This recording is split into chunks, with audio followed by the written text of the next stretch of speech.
Cześć! Dzisiaj na warsztacie mam płytę główną Intela DH67BL. Jest to niczym niewyróżniająca się płyta główna na chipsecie H67.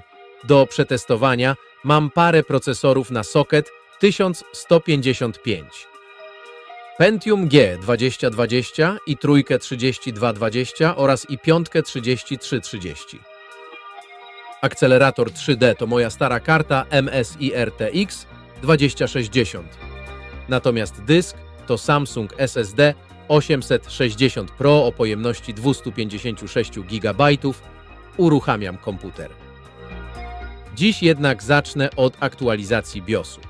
Plik aktualizacji mam na pendrive'ie. Podczas startu komputera, w momencie pokazania się loga startowego, należy wcisnąć klawisz F7. Z listy wybieram mojego pendrive'a. Następnie wybieram plik aktualizacji. Po potwierdzeniu rozpoczyna się aktualizacja BIOSu płyty głównej. Aktualizacja zakończyła się, teraz nastąpi chwila prawdy. I działa! System, jaki dziś zainstaluję, to Windows 10 Looney Tunes.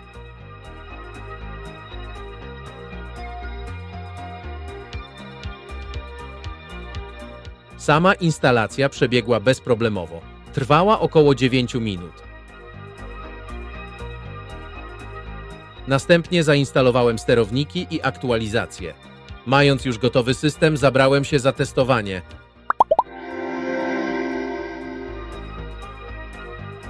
Płyta główna Intela najlepsze czasy ma już za sobą. Wsadziłem do niej RTX 2060 i 8 GB pamięci DDR3, żeby zobaczyć, jak te leciwe procesory z epoki Sandy Bridge radzą sobie w 2025 roku. Na początek Cinebench R20, czyli klasyczny test wydajności procesora w renderingu. Zaczniemy od Pentiuma G2020. To dwurdzeniowy, dwuwątkowy procesor na architekturze Ivy Bridge. Wynik? Zaledwie 334 punkty. Nie ma się co dziwić. Brak hyperthreadingu i tylko 3 MB pamięci cache L 3 sprawiają, że przy obciążeniu wielowątkowym po prostu brakuje mu mocy. Następny w kolejce Core i3 3220. Tu już mamy hyperthreading, więc 2 rdzenie i 4 wątki. Wynik 540 punktów. Różnica zauważalna. Widać, że wątków więcej daje trochę oddechu w scenach renderujących. Ale prawdziwy przeskok widać dopiero przy Core i5 3330S. 4 rdzenie, bez hyperthreadingu, ale już 2 razy więcej pamięci cache L2 oraz 6 MB pamięci cache L3. Wynik 841 punktów. To aż o prawie 60% więcej niż i trójka, mimo że taktowanie nie jest znacząco wyższe. Tu po prostu widać, jak sama liczba rdzeni i wielkość cache'u wpływają na efektywność w renderingu. Architektura Sandy Bridge, mimo że ma już swoje lata, nadal pokazuje przyzwoitą skalowalność, szczególnie kiedy procesor nie dławi się ograniczonym dostępem do pamięci podręcznej. Warto też zauważyć, że wszystkie te CPU siedzą na tej samej płycie Intela, więc różnice wynikają czysto z samego procesora, nie z platformy.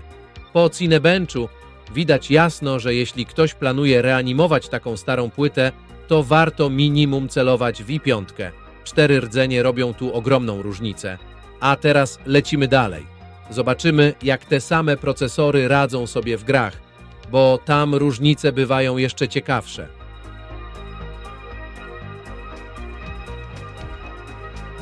Dobra, to teraz przechodzimy do testu w grze Formuła 1 2019, czyli klasycznej produkcji, która potrafi dobrze wykorzystać procesor, ale też nie zabija GPU, więc świetnie pokazuje różnice między CPU.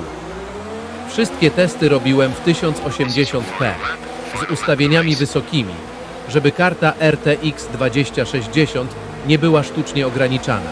Zacznijmy od Pentiuma G2020. Tutaj wynik to zaledwie 17 klatek na sekundę. No, to jest już granica grywalności. Widać, że 2 rdzenie bez hyperthreadingu po prostu nie wyrabiają. Gra co chwilę łapie mikroprzycięcia, a framerate faluje. Kolejny test Core i3 3220. Wynik 86 klatek na sekundę. I tu nagle zupełnie inny obraz. 2 rdzenie, ale z 4 wątkami i lepszym zarządzaniem cache'em. L3. Gra chodzi płynnie, stabilnie, bez dropów. A na koniec Core i 53330S, czyli 4 fizyczne rdzenie i 6 mega pamięci cache. Wynik 102 klatki na sekundę. Różnica między i3 a i5 może nie wydaje się duża, ale widać, że przy dłuższym graniu i bardziej obciążonych scenach i5 trzyma klatki stabilniej. Nie ma tych chwilowych spadków. Tutaj dokładnie widać, jak architektura Sandy Bridge skaluje się z liczbą rdzeni. Każdy dodatkowy rdzeń daje wymierny wzrost wydajności, mimo że sama architektura i kontroler pamięci są już przestarzałe. W grach takich jak Formuła 1, cache i wielowątkowość mają ogromne znaczenie. I trójka z hyperthreadingiem nadrabia wydajność, ale 4 prawdziwe rdzenie i 5 to po prostu stabilniejszy framerate. Ale to dopiero połowa historii, bo prawdziwe wyzwanie dla tych procesorów to Cyberpunk 2077. Tam widać dokładnie, gdzie kończą się możliwości Sandy Bridge. No i na koniec, najcięższy test w całym zestawieniu Cyberpunk 2077. Tutaj już nie ma litości dla starszych CPU. Silnik gry potrafi mocno obciążyć procesor i grafikę jednocześnie, więc to idealny benchmark dla starych Sandy Bridge. Zacznijmy od Pentiuma G 2020 i cóż, wynik 27 klatek na sekundę mówi sam za siebie. Gra niby się uruchamia, ale o płynności nie ma mowy. Procesor po prostu nie nadąża z przetwarzaniem danych, a RTX się nudzi. To klasyczny przykład bottlenecka CPU. 2 rdzenie i 2 wątki w 2025 roku to już zdecydowanie za mało, nawet do starszych gier. Kolejny test, Core i3 3220. Wynik to 32 klatki na sekundę. Niby trochę lepiej, ale nadal daleko do komfortu. W tym przypadku hyperthreading pomaga tylko w najbardziej przewidywalnych scenach. Kiedy w grze pojawia się dużo postaci, pojazdów i efektów, CPU zaczyna się dusić, a na koniec Core i5. Tu wynik to 48 klatek na sekundę. I tu wreszcie widać sens. Gra jest płynna, klatki trzymają się w okolicach 50, a co najważniejsze, GPU w końcu ma co robić. 4 rdzenie Sandy Bridge wciąż potrafią zapewnić grywalne wrażenia, jeśli dołożymy sensowną kartę i nie oczekujemy cudów.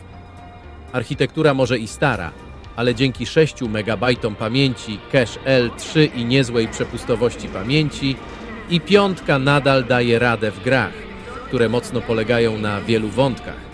I to pokazuje, że stare platformy takie jak Intel DH67BL wciąż mogą być ciekawą bazą dla taniego PC do starszych lub mniej wymagających gier. Oczywiście, Cyberpunk nie jest lekki. Tutaj przydałby się już procesor z obsługą AVA X2, wyższym taktowaniem i większym cache'em. Ale mimo to test pokazuje, jak dobrze Sandy Bridge znosi próbę czasu. No i co tu dużo mówić. Stara płyta Intela pokazała dziś, że jeszcze nie trzeba jej chować do muzeum. A Pentium G 2020? Cóż, idealny do przeglądania internetu. W grach raczej bardziej pokaz slajdów. A i trójka 3220 to już inna bajka. W Formułę 1 da się pograć, ale w Cyberpunku to już raczej Night City w trybie slow motion. A i 5? Ten to dopiero bohater odcinka.